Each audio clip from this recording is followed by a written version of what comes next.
कहते हैं कभी अपने जीवन के दुख भारी लगे तो नरसिंह मेहता जी के जीवन के दुखों को याद कर ले। कभी किसी बहन को अपने जीवन के दुख भारी लगे तो मीराबाई जी के जीवन के दुखों को याद कर ले, तो पता चलेगा कि अपना दुख तो राई के दाने के बराबर भी नहीं है। वे महापुरुष लोग कितनी कठिनाई में भजन करके कितना प्रसन्न रह पाए। उनके पास भी 24 ही घंटे थे, ऐसा नहीं कि हमारे पास 24 घंटे हैं, उनके पास 26 घंटे थे। उनके भी 2 ही हाथ पांव थे, हमारे भी 2 ही हाथ पांव हैं।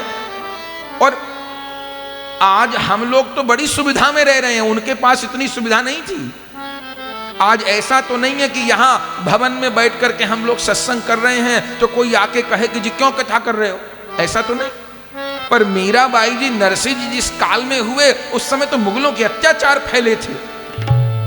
पर धन्य है, डंके की चोट पर भक्ति की, छिपके भक्ति नहीं की, नगाड़ा बजा के भक्ति की, स्वयं की, और अपने साथ लाखों करोड़ों जीवों का उद्धार कर गए। तो पहला कारण भक्तों के जीवन में दुख का कि उनके द्वारा भगवान आदर्श उपस्थित करते हैं कि देखो इनको, देखो इनको अपने जीवन का आदर्श बनाओ। नरसिंह जी गृहस्थ में रह के कैसा भजन किए, कितनी कठिनाइयों को पार किए, पहली बात।